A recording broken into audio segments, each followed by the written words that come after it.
Hola a todos, comenzamos la semana con esta clase de comprensión histórica del presente, donde hoy vamos a trabajar el siguiente objetivo. Vamos a revisar la comprensión de los conceptos de memoria e historiografía y la relación que estos tienen con la construcción de la historia. Recuerden que estas clases están muy relacionadas con el proceso de investigación que ustedes deben llevar a cabo y particularmente esta tiene que ver con la formulación de un estado del arte, es decir, el estudio que ustedes deben hacer acerca de lo que se ha dicho por otros autores acerca de la temática que ustedes quieren investigar. Así que esta clase es muy importante para eso. Así que le damos inicio a la clase del día de hoy. Un concepto fundamental para estudiar la historia es la memoria, pero esta vez no la asociamos a la capacidad de memorizarnos cosas, sino que la asociamos a la capacidad de construir recuerdos, que es una actividad esencial de los seres humanos. A todos nos gusta construir nuestros recuerdos, ya sea de la infancia, de nuestra adolescencia o de nuestros antepasados. Nos gusta escuchar sus historias, nos gusta ver cómo vivían anteriormente nuestros parientes, nuestros padres, madres, abuelos, etcétera, o cómo era nuestro país hace muchísimo tiempo. Recordar es un ejercicio natural de los seres humanos y las sociedades también lo hacen porque son un conjunto de seres humanos. Por lo tanto, a la memoria la vamos a concebir desde nuestra disciplina como el esfuerzo consciente, es decir, que se hace adrede, de los grupos humanos por recordar su pasado. Pero la construcción de ese pasado no se hace siempre, lamentablemente, a partir de la ciencia histórica, sino que se hace a través del recuerdo de acontecimientos que fueron reales o acontecimientos algunas veces imaginados o construidos. Aquí podemos mencionar como ejemplo los mitos y las leyendas con las que ciertas sociedades construían su forma de explicar cómo evolucionaron como grupo humano. Por lo tanto, eso les daba a las sociedades un sentido de respeto y de pertenencia social a la comunidad en la cual ellos estaban insertos. Pero lo importante aquí de recordar es que el concepto de memoria es algo inherente a las sociedades, porque todas buscan reconstruir su pasado a partir de la búsqueda de estos referentes. La memoria es un relato de lo que no hemos vivido, pero que nos ha sido transmitido por nuestro entorno. ¿Ya? La construcción de ese recuerdo, como les dije anteriormente, no es lo mismo que la historia. La historia se construye a través de un método que lo hacen los historiadores, los estudiosos de la historia, con fuentes de información. En cambio, la memoria es una construcción mucho más sutil, una construcción mucho más subjetiva y marcada por la emotividad, porque está marcada por nuestro entorno. El entorno es el que decide qué nos transmite acerca de ese pasado. Por lo tanto, memoria e historia no son conceptos que se deben confundir. Seguramente habrán escuchado en algún momento que la memoria es muy frágil. Y eso es muy cierto cuando hablamos de la disciplina histórica. Construir la memoria está marcado por la emotividad, por cierto, pero además está marcado por decisiones externas a uno, que no es un ejercicio crítico, sino que hay un otro, una sociedad, una cultura que nos dice qué es lo relevante que debemos saber del pasado y cómo debemos conocer ese pasado. Por lo tanto, es altamente manipulable. Nosotros no decidimos qué conocemos del pasado, sino que nos lo cuentan. Y en ese sentido puede ser objeto de herramientas peligrosas por algunos grupos de poder. Sin embargo, también la memoria bien utilizada puede ser un factor para que la sociedad de alguna manera reivindique ciertas situaciones que la historia oficial ha ido ocultando, como por ejemplo las familias de los detenidos desaparecidos, que han trabajado junto a instituciones de derechos humanos para levantar memoriales y así la sociedad recuerde eventos que la historia oficial quiere olvidar u ocultar, como las violaciones a los derechos humanos. Por lo tanto, la memoria es un ejercicio bastante difícil. Sin embargo, debemos llegar al consenso de que la memoria que construyen las sociedades no sea solo memoria por sí sola, sino que además sea una memoria histórica, una memoria que se construya con las herramientas que nos ofrece la ciencia de la historia. Cuando la memoria no es construida desde la disciplina histórica, queda a la deriva para que sea construida a partir de otros elementos que no le ofrecen la rigurosidad, ni la metodología, ni la objetividad debida. Por lo tanto, muchas veces las sociedades en algunos tiempos históricos han construido sus memorias a partir de algunos de estos referentes, como por ejemplo discursos políticos que están marcados por ciertas ideologías que pueden tergiversar la información a su conveniencia por determinados símbolos, como fechas clave, como los feriados que vamos celebrando, o las tradiciones que vamos manteniendo en el tiempo. como la cultura material también, el nombre de las calles, las estatuas, los edificios que buscan conmemorar ciertos eventos o ciertos personajes. O también a través de la invisibilización, es decir, hablamos de ciertos temas, pero otros no los hablamos o no los transmitimos, pensando que podemos ocultar las verdades debajo de la alfombra.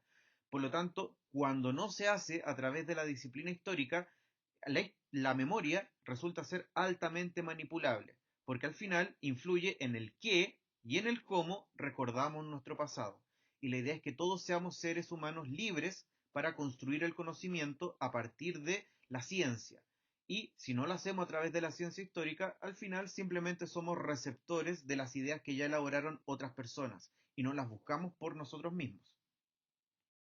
Aquí ustedes pueden ver algunos ejemplos acerca de cómo es posible construir la memoria a partir de algunos dispositivos que instalan las sociedades para recordar de cierta forma el pasado, que pueden ser muy manipulables o que pueden también tender a objetivos positivos.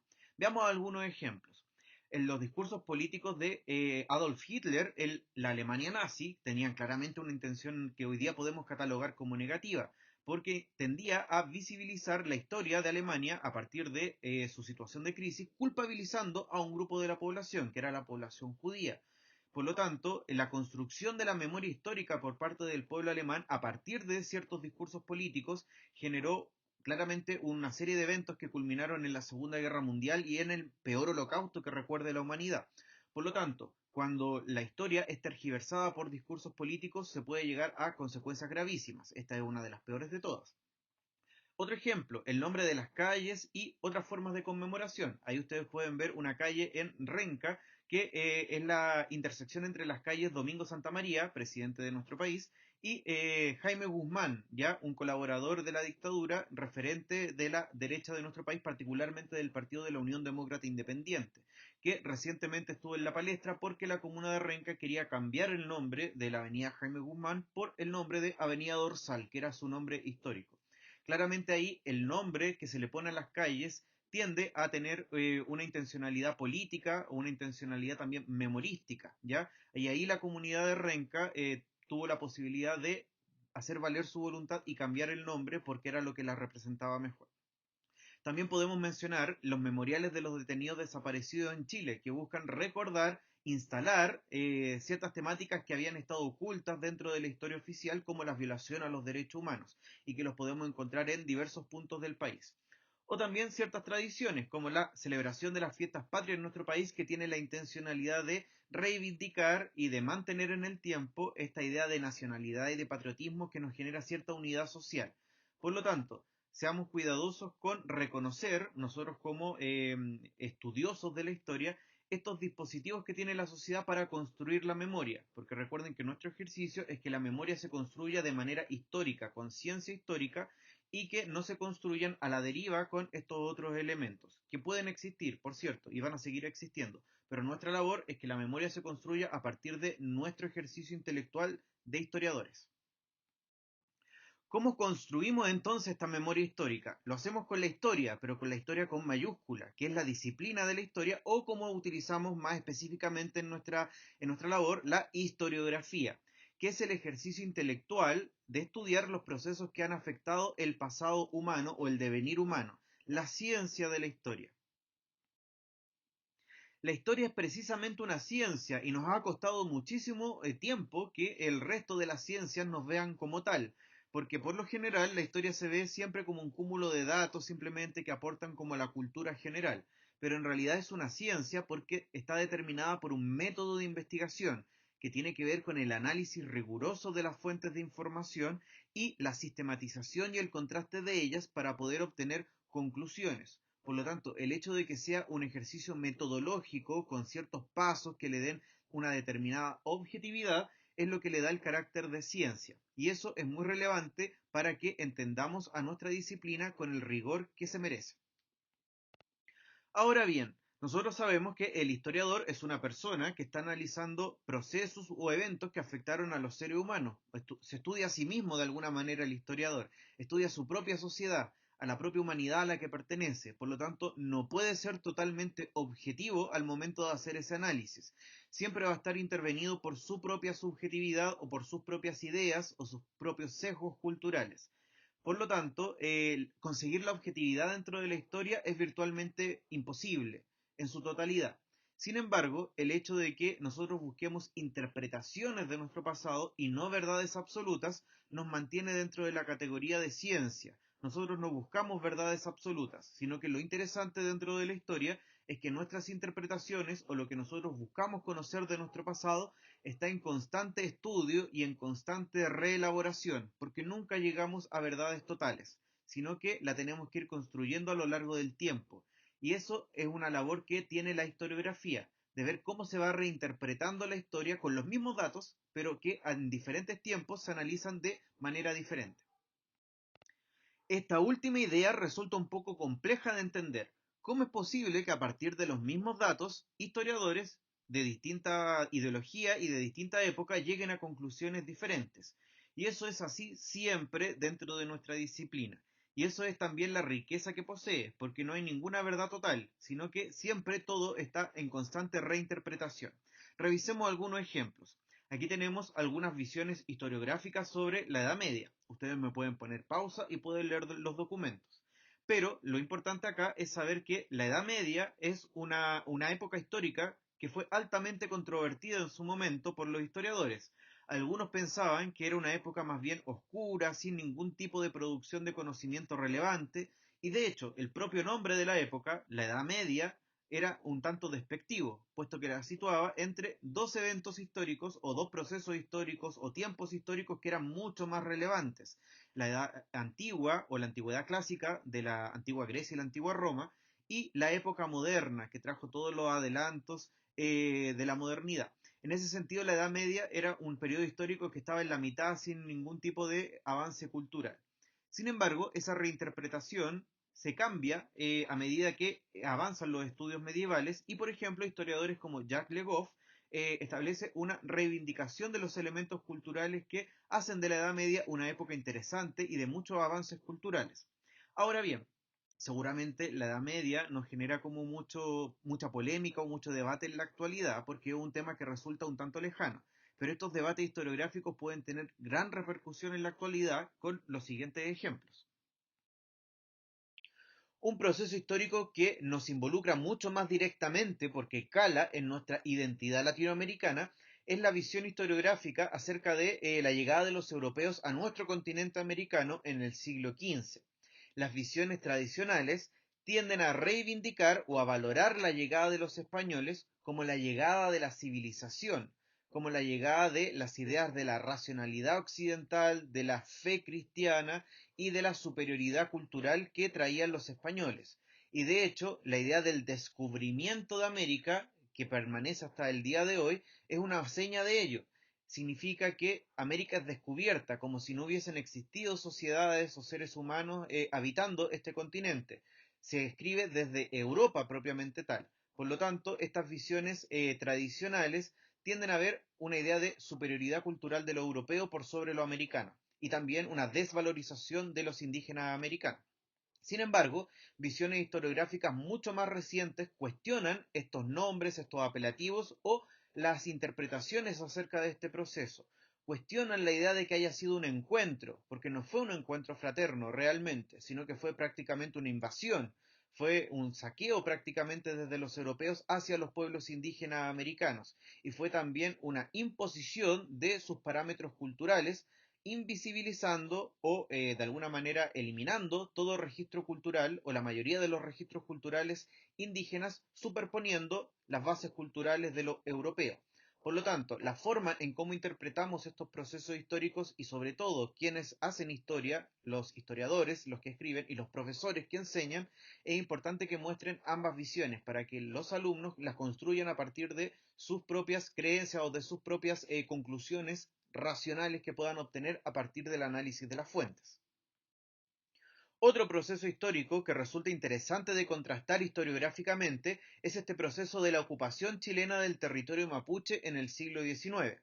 Durante gran parte de ese siglo XIX y gran parte del siglo XX se entendió este proceso histórico como una pacificación, entre comillas, como un Estado chileno que buscaba pacificar ese territorio que estaba plagado de, de sociedades indígenas que eran belicosas y que resultaban una amenaza para la continuidad geográfica y para la continuidad de la soberanía chilena en el territorio. Por lo tanto, era necesario y se justificaba de cierta manera la ocupación del ejército chileno a las tierras mapuches. Sin embargo, en visiones mucho más modernas, ese mismo proceso histórico se ha reivindicado, se ha reestudiado y reinterpretado a partir de la idea de que finalmente no fue una pacificación, sino que fue una ocupación. O incluso algunas visiones un poco más extremas hablan acerca de una invasión, de un aprovechamiento del Estado chileno para ocupar aquellos terrenos que ancestralmente habían ocupado los pueblos indígenas y particularmente el pueblo mapuche. Por lo tanto, un mismo proceso histórico interpretado de maneras diferentes puede tener una gran importancia para entender los procesos que nos afectan en la actualidad también. Es tan importante que entendamos que la historia es una construcción científica y no un relato, que les voy a mostrar los siguientes ejemplos para que veamos graficado esta idea. Cuando los profesores o los historiadores o la gente que tiene que transmitir la historia lo hace sin hacerlo a través de esta conciencia crítica, de análisis de fuentes, de contrastes de visiones historiográficas, corremos el peligro de que la memoria simplemente se transmita sin ningún juicio crítico.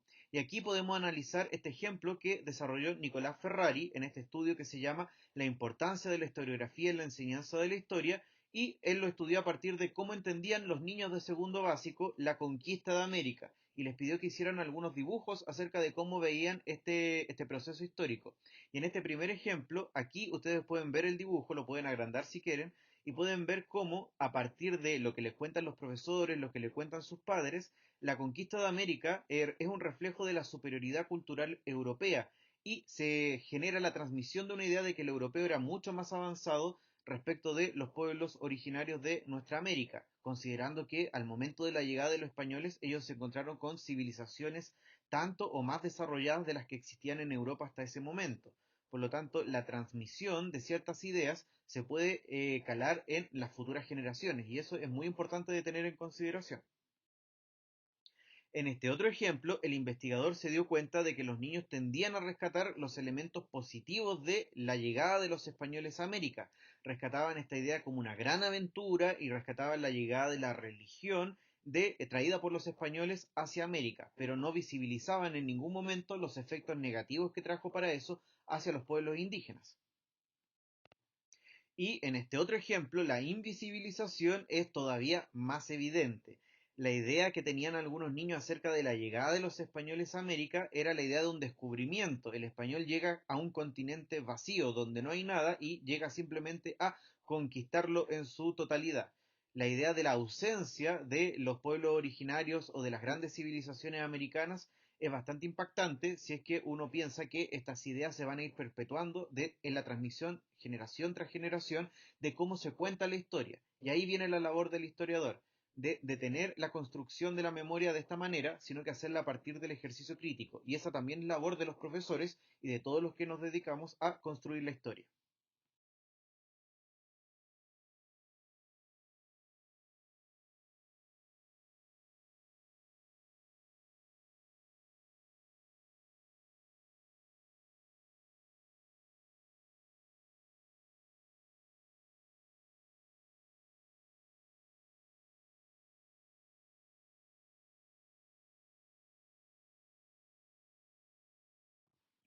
Bueno, y hasta aquí hemos revisado tres grandes conceptos: la memoria, la historiografía y la memoria histórica, que recuerden que la memoria histórica es la memoria que se construye con la ciencia de la historia. En ese sentido, son conceptos que tienden a asemejarse mucho, pero que son muy diferentes. Y aquí en el texto de Rafael Sagredo y Cristian Gasmuri nos va a quedar mucho más claro. Ustedes léanlo, pero también lleguen al segundo párrafo que nos cuentan ellos acerca de las dificultades que hay al momento de separarla cuando estudiamos la historia reciente, porque el historiador que estudia eventos o procesos que son muy recientes están muy involucrados también con la construcción de su propia memoria. cómo hacemos historiografía, cómo escribimos la historia desde la ciencia, cuando también yo estoy muy intervenido por mi propia memoria de los eventos que a mí me ha tocado vivir como historiador. Y esa es una gran dificultad que se nos presenta a los historiadores del presente. Bien, en ese sentido, lean el texto, reflexionen y les voy a dejar algunos otros textos para que lo comentemos el día miércoles. Muy bien, y así llegamos al final de nuestra clase. Como tarea le voy a dejar que revisen estas lecturas, son cortitas, son un párrafo cada una solamente. Una de ellas, de hecho, ya apareció, que es el texto de Sagredo y Gasmuri, y también los textos 2 y 4, que son de Pierre Nora, y el texto 3, que es de Stern, ¿ya? Todos ellos hablan acerca de estos dos conceptos grandes que hemos revisado hoy día, memoria e historiografía. Y a partir del análisis lo discutimos para el día miércoles. ¿Por qué son importantes estos conceptos? Porque los tenemos que tener muy claros cuando hagamos nuestro trabajo de investigación. Hay una parte que se llama el estado del arte, donde debemos hacer una investigación acerca de cómo se ha construido la historiografía en torno a ese tema, qué se ha dicho sobre eso, cómo se ha construido la memoria en torno a este proceso que yo quiero investigar. Por lo tanto, es muy relevante que lo discutamos, lo analicemos y lo tengamos muy claro. Ese día miércoles nos encontramos entonces. Que estén muy bien en sus casas, cuídense, saludos, chao, nos vemos.